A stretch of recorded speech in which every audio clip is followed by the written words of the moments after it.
All right, so get this. We're doing a deep dive on the tarot today.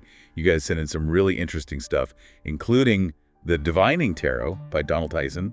Oh, and Papus, Absolute Key to Occult Science, the Tarot of the Bohemians.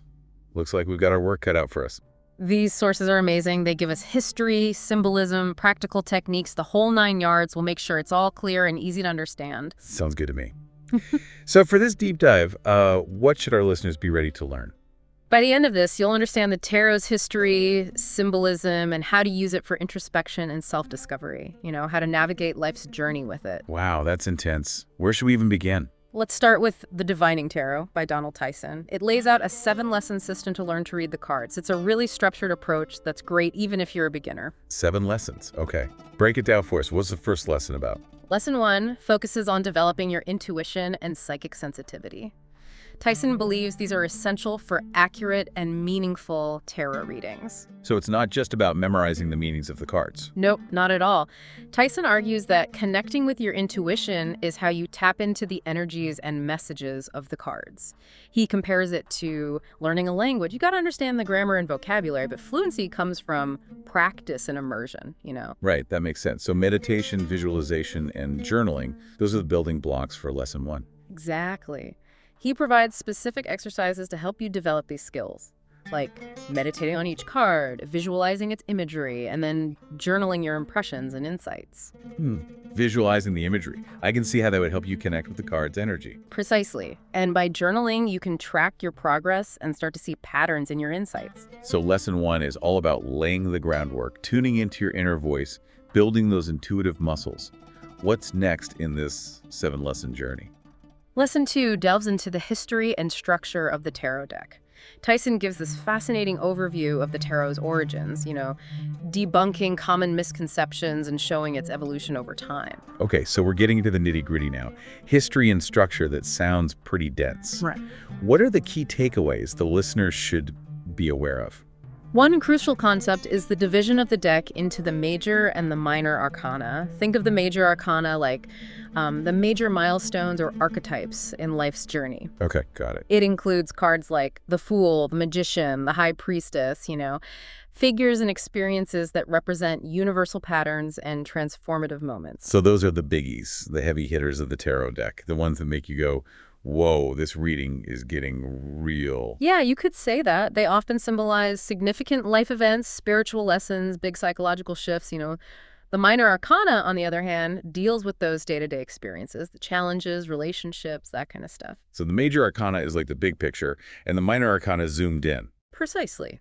The Minor Arcana is divided into 4 suits: Wands, Cups, Swords, and Pentacles. They correspond to different aspects of human experience.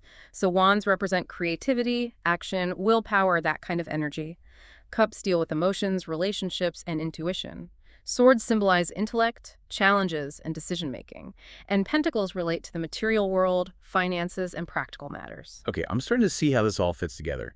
Major arcana, big life stuff. Minor arcana, everyday ups and downs. And within the minor arcana, we've got 4 suits representing different areas of life. Exactly. And within each suit, there are numbered cards from ace to 10, plus 4 court cards: Page, Knight, Queen, and King.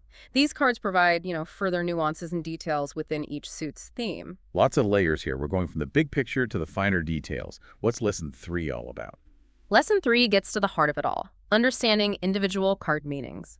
Tyson gives detailed interpretations for each card in both the major and minor arcana. He explores their symbolism, traditional meanings, and potential interpretations in a reading. So this is where we start deciphering the secret language of the tarot, right? Exactly. But Tyson emphasizes that these meanings aren't fixed or absolute. He encourages readers to develop their own intuitive understanding of the cards. You know, use his interpretations as a starting point. So it's not just about memorizing a textbook definition for each card. There's room for personal interpretation and intuition. Absolutely. He sees the cards as archetypes, universal symbols that can hold different meanings depending on the context of the reading and the individual's perspective. That makes it a lot less intimidating. It's not like there's one right answer for every card. You can bring your own insights and experiences to the table. Exactly. And that's what makes the tarot such a powerful tool for self-discovery. It encourages you to, engage with the cards, to reflect on their meanings, and to connect them to your own life. Okay, so we've got intuition building, the structure of the deck, and individual card meanings.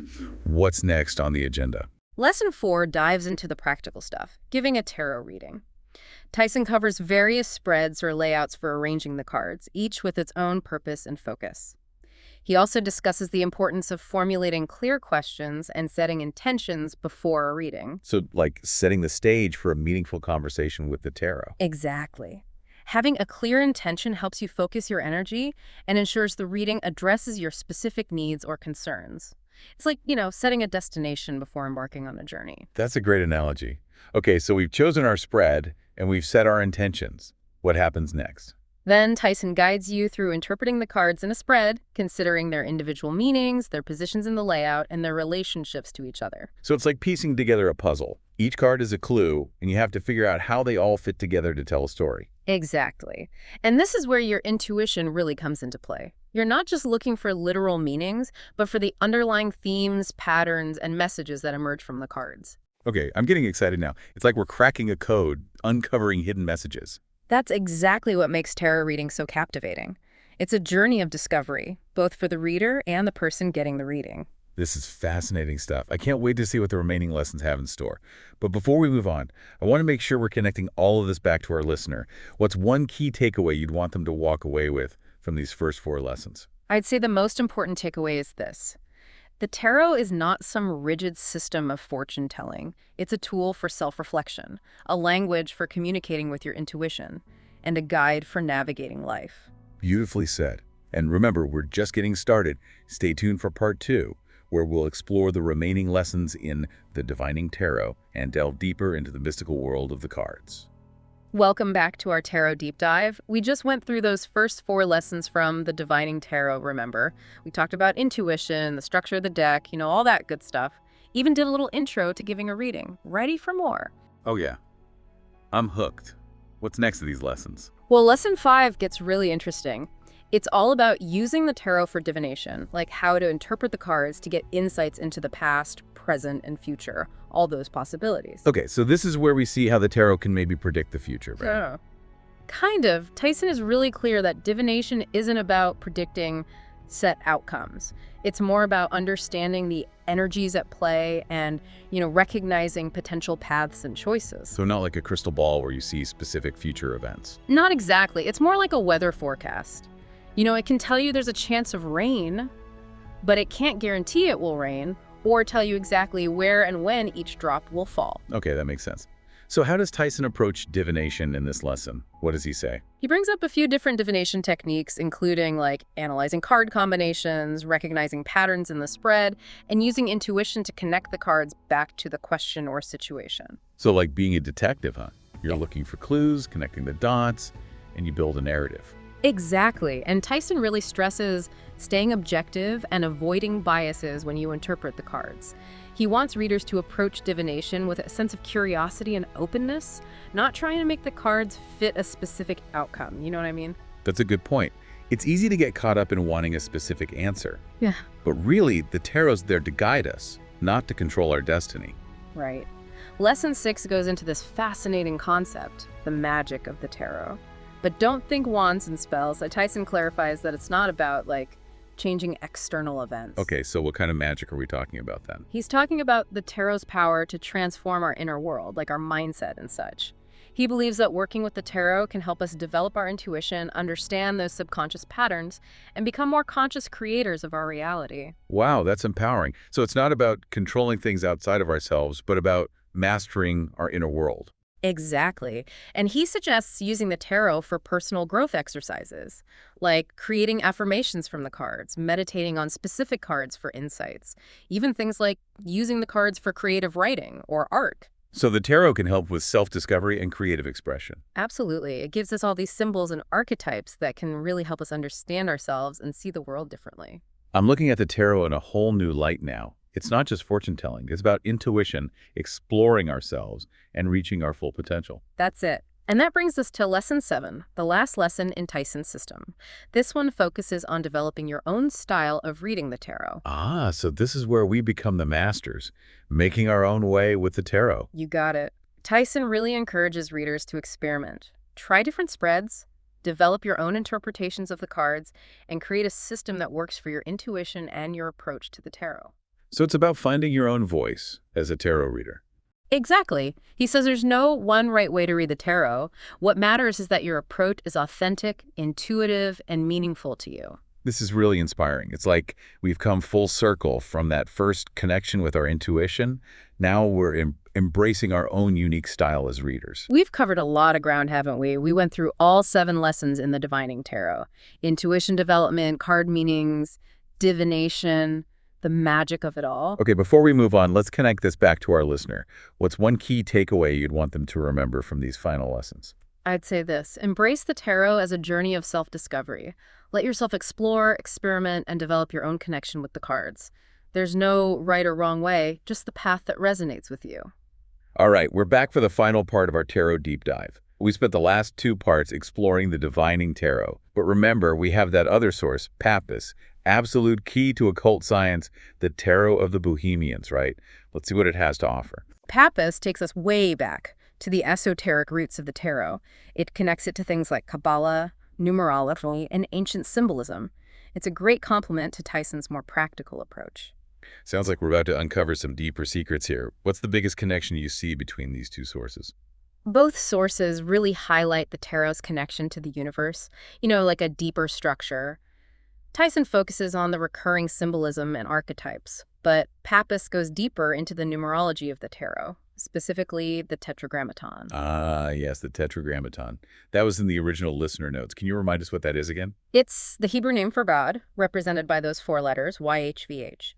Each letter has a numerical value, and Papus shows how these numbers relate to the tarot cards and their organization and meaning. For instance, the 22 Major Arcana cards, they line up with the 22 letters of the Hebrew alphabet. It's a pretty strong symbolic link. Wow, that's incredible. So the tarot is like a secret code for the building blocks of creation. That's the idea. Papus believed that understanding the Tetragrammaton unlocks the tarot's hidden wisdom. He saw those 4 letters, Yod-He-Vau-He, as fundamental forces in the universe and also within us. So how do these forces relate to the tarot exactly? Each letter is connected to a tarot suit. Yod is creative force, so that's wands. He is emotional connection, receptivity, so cups. Vau is intellect and action, which is swords. And the last, he represents manifestation in the material world, so pentacles. Okay, I see. Each suit has a specific energy or principle from the Tetragrammaton. Exactly. And Papus takes it even further. He suggests that each card in a suit is like a specific combo of these 4 forces. Adds another layer of depth to how we understand the cards. Like those Russian nesting dolls. Open one, there's another one inside. Perfect analogy, and even though Papus gets pretty deep into the esoteric stuff, it has some great insights that can help you with intuitive readings. Can you give us an example? Like, how does understanding the Tetragrammaton change our interpretation of a specific card? Sure, let's look at the Queen of Swords. This card often represents independence, clear boundaries, and good judgment. If we view it through the Tetragrammaton, we see she's in the suit of swords, ruled by Vau, that intellect and action. So she's definitely a thinker, someone who uses her mind to deal with challenges. Right. But as a queen, she also embodies the receptive energy of He. So she's got a balance of sharp intellect and emotional intelligence. So she's not just cold and logical, but also empathetic. Exactly.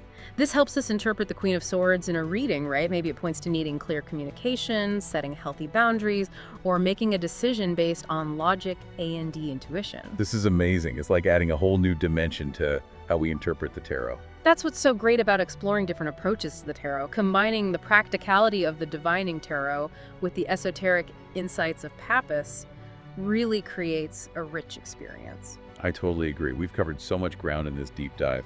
Before we wrap up, what's the one thing you want our listener to walk away with? Approach the tarot with curiosity and confidence. Embrace the journey Tyson outlines while exploring the symbolism and connections Papus shows us. The tarot is a tool for self-discovery. It's a mirror for your inner wisdom, and it can guide you on your unique path. Beautifully said. And to our listeners, this deep dive is just the beginning of your tarot journey. Explore these sources, experiment, and most importantly, trust your intuition. The magic of the tarot is waiting for you.